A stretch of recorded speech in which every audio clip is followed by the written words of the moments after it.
आप में से बहुत सारे एस्पिरेंट जो एसएससी की तैयारी कर रहे हैं, चाहे वो सीजीएल की कर रहे हो या फिर सीएचएसएल की, एक चीज़ आप लोगों को पता होती है कि आपके पास एक मॉक कॉपी होनी चाहिए, एक मिस्टेक कॉपी होनी चाहिए जिसमें आप चीज़ें नोट करते हैं। लेकिन मैक्सिमम लोगों को आप में से ये चीज़ नहीं पता होती है कि उस मॉक कॉपी के अंदर नोट क्या करना होता है, किस तरह से एक परफेक्ट एनालिसिस करना होता है अपने मॉक का, और आपके लिए वो मॉक कॉपी कितना बड़ा रोल प्ले करती है आपके सिलेक्शन में। वो सारी चीज़ें आज के इस वीडियो में मैं डिस्कस करने वाला हूँ। Hello aspirants, welcome to SSC exam guide. और आज के इस वीडियो में मैं आपको बताऊंगा कि मॉक कॉपी आपको बनाना कैसे है और उस मॉक कॉपी के अंदर आपको नोट क्या चीज़ें करनी है, क्या चीज़ें नहीं नोट करनी है और उसका किस तरह से यूज़ करना है। और जब मेरा प्री था एसएससी सीजीएल का तो सिर्फ 3 महीने बाकी थे, और जब मैंने पहला मॉक दिया था तो उसमें मेरे आए थे नंबर 105। और सिलेबस कंप्लीट करने के साथ साथ मॉक मैंने दिया था और उस मॉक को एनालाइज करने के लिए मैंने एक मिस्टेक कॉपी अपनी बनाई थी, और सिर्फ 3 महीने के अंदर मेरे नंबर 105 से लेके 167 तक गए थे। एग्जाम में मैंने 167 स्कोर किया था।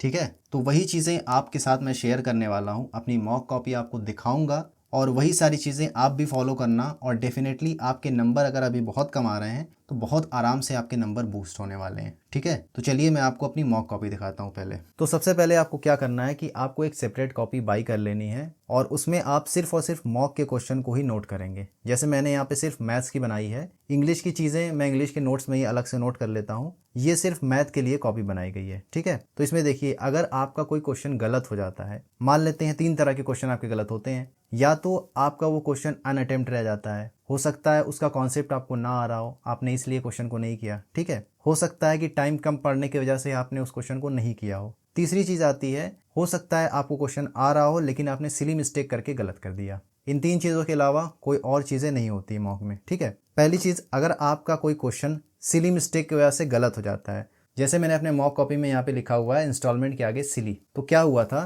कि जब मैं क्वेश्चन को लगा रहा था मॉक के अंदर तो मुझे ध्यान था कि वो सीआई का क्वेश्चन है, सीआई का इंस्टॉलमेंट, मगर वो था सिंपल इंटरेस्ट का इंस्टॉलमेंट। तो उस चीज़ में मेरी सिली मिस्टेक हुई, तो मैं क्या करूंगा कि अपनी मॉक कॉपी में इंस्टॉलमेंट के आगे ऐसे सिली लिख के उस क्वेश्चन को नोट करूंगा, ताकि आगे से मुझे ध्यान रहे कि इस पर्टिकुलर क्वेश्चन में मुझे सिली नहीं करना है। ठीक है, सिली मिस्टेक्स वाली चीज़ें आपको खास तौर पे एक अलग तरीके से लिख लेना है, उसको हाईलाइट कर लीजिए कि ये क्वेश्चन मेरा पार्टिकुलर सिली हुआ। ठीक है, क्योंकि सिली मिस्टेक से आपके ज़्यादा नंबर कटते हैं। ठीक, अब मान लेते हैं कोई ऐसा क्वेश्चन है जिसमें आपको कोई कॉन्सेप्ट ही ना आ रहा हो। ठीक है, आपने अनअटेम्प्ट छोड़ दिया उसको, तो ऐसे में आपको क्या करना है कि अगर आपके पास कोई नोट्स है, पहले से आपने कोई कॉपी बना रखी है, तो उसमें अलग से अगर जगह है तो वहां पे आप अपने कॉन्सेप्ट को नोट कर लीजिए। अगर नहीं जगह है तो मॉक कॉपी के अंदर ही, जैसे मैंने यहाँ पे नोट किया है, अगर कोई कॉन्सेप्ट एक्स्ट्रा आपको मिलता है किसी मॉक के अंदर, या फिर जो क्वेश्चन आपने नहीं अटेम्प्ट किए, उस कॉन्सेप्ट को आपको क्या करना है, इस तरह से मॉक कॉपी के अंदर नोट कर देना है। ठीक है, और हर वीक आपको क्या करना है, उसको अच्छे से रिवाइज करना है। ठीक है, इसके अलावा क्या होगा, कुछ ऐसे क्वेश्चन होंगे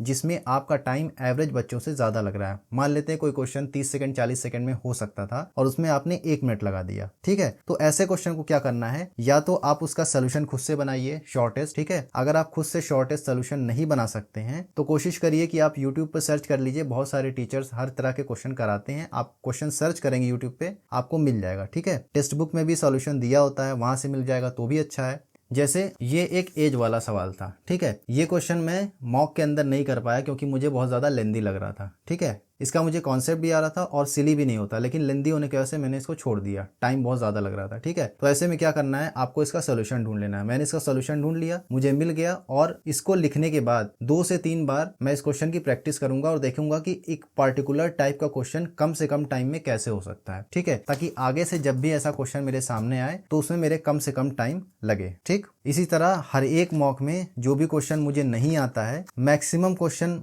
हो जाते हैं, कुछ ही क्वेश्चन होते हैं आपके मॉक में जो बच जाते हैं, तो आपको क्या करना है, अगर उसका सोल्यूशन आपको लेंदी लग रहा है तो आप सोल्यूशन लिखिए। अगर कोई कॉन्सेप्ट आपका उसमें छूट रहा है या फिर भूल गया तो उसे सिर्फ आप रेफरेंस देके यहाँ पे नोट कर सकते हैं। तो एक पर्टिकुलर मॉक के अंदर एक पर्टिकुलर क्वेश्चन में, चाहे आपको वो कॉन्सेप्ट भूल रहा हो या फिर उस क्वेश्चन की कोई ट्रिक्स हो, जो भी है आप क्वेश्चन के आगे लिख सकते हैं और टाइम टू टाइम उसको आप रिवाइज कीजिए। ठीक है, मान लेते हैं उसका कॉन्सेप्ट अगर आपको भूल रहा है, उसको आप रेफरेंस दे दीजिए कि ट्रायंगल का ये वाला फॉर्मूला मुझे भूल रहा है, तो जब भी आप मॉक कॉपी अपनी ओपन करेंगे तो आपको वो चीज़ दिखेगी कि ये वाला फॉर्मूला मुझे रिवाइज करना है। ठीक है, तो जैसे ये मेरी मॉक कॉपी है, ऑलमोस्ट भर चुकी है। ठीक है। तो इसको मैं क्या करता हूँ, वीकली मैं रिवाइज करता हूँ और कम से कम, ये पिछले साल की कॉपी है, कम से कम बता रहा हूँ, मैंने इसको 10 बार रिवाइज किया होगा। 10 बार रिवाइज करने के बाद ऐसा होता है कि इसके एक एक क्वेश्चन आपको आने लगते हैं और मॉक कॉपी के अंदर मैक्सिमम वही सवाल होते हैं जो आपको परेशान करते हैं। अगर मॉक कॉपी के सारे क्वेश्चन आपने अच्छे से रिवाइज कर लिए तो ये समझ लीजिए कि आपके मॉक में फिर कोई भी क्वेश्चन फंसेंगे नहीं, क्योंकि जो भी क्वेश्चन फंसते हैं वो आप ऑलरेडी मॉक कॉपी में नोट कर चुके हैं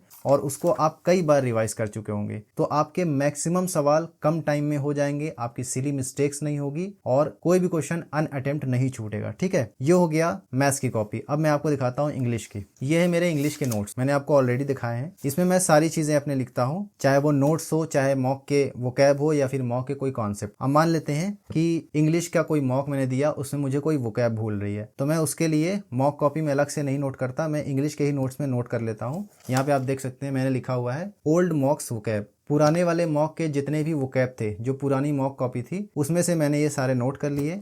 और अगर कोई नया वोकैब मुझे मिलता है तो मैं इसी के आगे क्या करता हूँ, नोट कर लेता हूँ। देखिए कितने सारे वोकैब्स हैं और इसको भी मैं टाइम टू टाइम रिवाइज करता हूँ। ठीक है, इसके अलावा जो भी मैंने अपने कॉन्सेप्ट के 100 रूल्स के नोट्स बनाए थे, जहां तक मेरे नोट्स कंप्लीट हो गए, उसके आगे जो भी स्पेस बचता है उसमें मैं क्या करता हूँ कि जो भी मेरे मॉक के एरर के क्वेश्चन होते हैं वो सारे मैं यहाँ पे नोट करता हूँ। इससे क्या होता है कि सारी चीजें मुझे एक जगह मिल जाती है। अगर मैं अपने नोट्स को रिवाइज करता हूँ ग्रामर के, तो जो भी क्वेश्चन मेरे मॉक के अंदर गलत होते हैं मैं साथ ही साथ उनको भी रिवाइज कर लेता हूँ। ठीक है, इसके अलावा अगर रीजनिंग की बात करें तो रीजनिंग में मैक्सिमम क्वेश्चन आपके सीरीज के गलत होते हैं या फिर नंबर से रिलेटेड मैक्सिमम क्वेश्चन गलत होते हैं। तो वो मैं क्या करता हूँ कि रीजनिंग के नोट्स के अंदर ही मैंने बनाया हुआ एक जगह, ठीक है, स्पेस बना दिया। यहाँ पे आप देख सकते हैं, यहाँ पे मैं मॉक के सारे क्वेश्चन जो भी नंबर सीरीज के मेरे बनते हैं, जो नहीं मैं कर पाता हूं, उनको मैं सारे यहाँ पे नोट कर लेता हूँ। ठीक है, इसके अलावा अगर जीएस की बात की जाए तो जीएस में मैं कुछ भी नोट नहीं करता। मैं एक पर्टिकुलर टाइप देखता हूँ कि कौन से क्वेश्चन मेरे नहीं हो पाए, उस क्वेश्चन को मैं कोशिश करता हूँ कि